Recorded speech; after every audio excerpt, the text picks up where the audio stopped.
Yeah, good afternoon, dear distinguished guests. It's my absolute pleasure to be here to speak with you today. I've been with Veracity since we launched 7 years ago, and in this session I'll give you a quick update on the latest digital tools and technologies that DNV are working on at the minute, and there really is a lot of exciting progress in terms of digitalization kicking off right now. It's been talked about quite a bit in the last couple of days, but the decarbonisation regulations are massively driving change, and many of you will be familiar with the annual reporting regime for the MRV and DCS regulations, but now EU ETS and Fuel EU Maritime are coming to the fore. EU ETS is well underway now and are driving a significant need for continuous control of the data. Just to bring it into context, EU ETS really has quite significant commercial implications as a regulation. This year, the annual bill for EU ETS is expected to be around 3 billion euros globally. EU ETS is being phased in. Next year, that will rise to about 6 billion euros, and in 2026, again, up to about 9 billion euros. So EU ETS, the previous regime of collecting and checking and verifying data only once per year is certainly not adequate if we're looking to settle our emissions on a per voyage basis.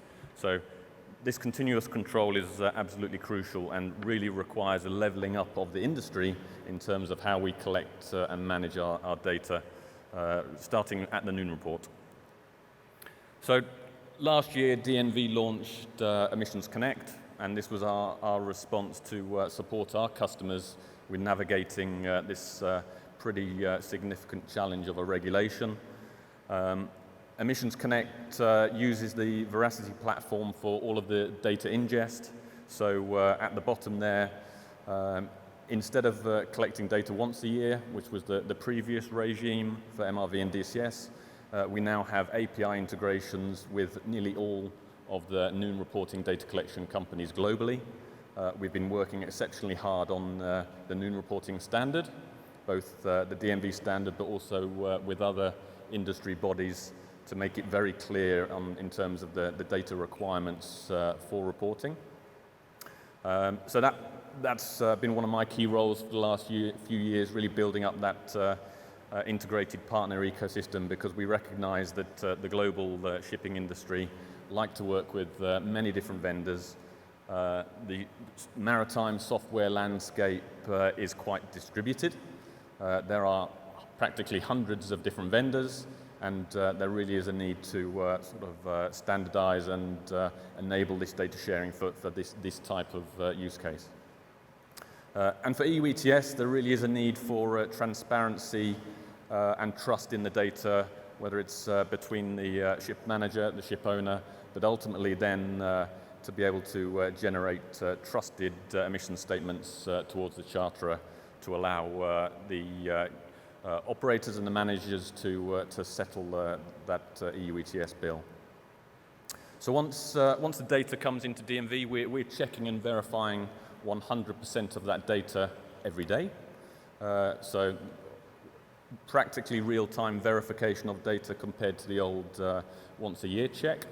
And this enables you to generate an on-demand EU ETS statement that can then be used to settle with the charterers. And so we have around 250 customers confidently using this today, and the feedback we get from the customers is really good in terms of how they're really able to confidently settle that EU ETS and emissions bill with the charterers or the cargo owners in those charter party agreements. And just having trust in that data, as I say, is absolutely paramount, because quite frankly, the data business processes were not adequate to have good quality data at the type of frequency needed for daily and/or voyage verification. So We've been working very hard with our customers. There's business transformation needed, training of the crews, really trying to emphasize the importance and the commercial impact of EU ETS now. And we've even built in daily feedback loops so that our customers can directly check in with the crews when there's missing data points, missing port codes, wrong port codes, and as I say, that data is 100% checked, so we get that data right, and of course that requires collaboration with the crew or the software vendors to whom our customers outsource those services to. I've spent the last couple of days at a digitalization conference, and standardization, data sharing, collaboration from a digital perspective is all the talk at the minute. From a DNV perspective, our strategy is to enable seamless data sharing across the value chain, where we focus on DNV's core class and verification services. So we're delighted to work with, as I say, pretty much the large number of different software vendors out there working with our customers on the voyage optimization, weather routing, noon reporting. So delighted to be working with Maritime here and Khalil, for example, with some of our customers. We do the data quality checks with Emissions Connect, on-demand statements, data quality feedback loops, whether that's to the customer or whether that's to the software vendor. And we're also empowering our customers to share that data with wherever they want it to go.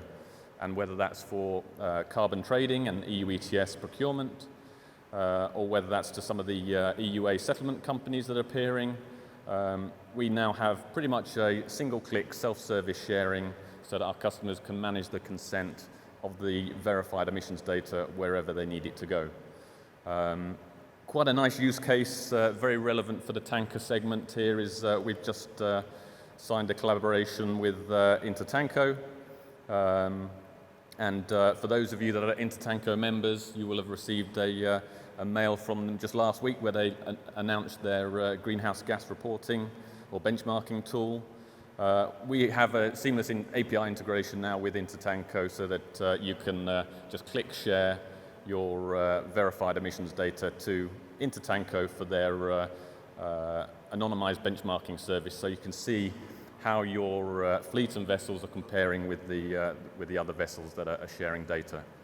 And the whole concept is, as you use your phones to share photos and data as wherever you need it to go, there's more and more requests on the data, whether it's Poseidon Principles, Sea Cargo Charter, INTERTANKO. The list is increasing more and more, and instead of getting your teams to have to collate that data in Excel, share it every single time, we're helping support that seamless transfer of data where you need it to go. So decarbonisation is one massive topic, particularly because of the financial implications, but AI is the other big topic that's driving massive change in the industry. DNV's been focusing on AI for a long time. Since 2018, we've started to deploy AI into our different processes and business activities. And obviously, ChatGPT has just exploded the whole AI opportunities. But it's been around for quite some time. And just some examples of how DNV is applying AI, it's on our survey processes, whether it's in the some of the camera activity and automatically detecting defects. We use it in the approval processes to speed up our design reviews and to give feedback to our customers on the designs for new builds that are coming in. A massive application of AI that you probably see yourselves is in the whole customer support and questions and Q&A. I'll touch upon that in a second. And this is that support case. DNV has a service called DATE, Direct Access to Technical Experts. We've got 400 experts globally supporting our customers all around the world, and we get 70,000 questions per year requiring support. And we're using AI now to help our customers get those responses, the correct responses, as quickly as possible. directing you to the right FAQ or directing you to the right individual in our company so that you get the quickest response possible. And this is the example. Again, if you're familiar with ChatGPT, this example, they've lost a starboard anchor and chain. Can you advise what to do? Immediately you get a response in terms of recommended practice and or the FAQ and or can then still be directed through to our support team. But we're dealing with around 1,000 queries per month simply by FAQs, which really sort of just helps speed up and reduce that waiting time for customers. So customer service is crucial.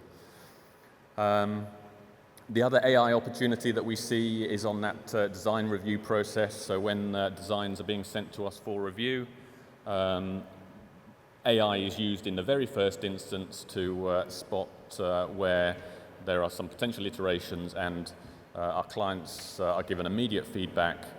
So again, it just shortens that whole review process. Of course, the designs still go through to the teams for the full checks, but this just helps shortcut some of the easier things that can be picked up and reduces the overall approval time. AI, of course, a little bit like emissions data, is only as good as the data that you give it. And some key learning points that we've identified and I think are fairly well known if you're wanting to excel with AI, and that is making sure you've got access to structured data with quality. There is, as I say, quite a lot of data with quality issues in the industry, and if you're going to feed the models and algorithms data with poor data with issues, then you can expect a not so great answer. Close collaboration is absolutely key, of course, with the domain experts and the digital teams. We're fortunate to have both in DNV, so we're working very closely together. We're starting AI implementation in some of our core processes. Of course, you can start with proof of concepts, but we're looking for big, scalable application of AI rather than weird and wonderful initiatives that may or may not take off and could take a long time. Of course, some of that absolute blue sky innovation does take place as well, but we're starting with the big initiatives. And like humans, of course, AI is not perfect, so you have to build in the processes and risk management accordingly to ensure you have the right checks in place to make sure that AI is not putting you in difficult situations. And so the focus, as finishing here, is to apply AI to support the people in the work, leveling up and encouraging and upskilling your teams to work with API and not to replace them, ultimately bringing efficiencies to their operations. And I think with that, thank you very much.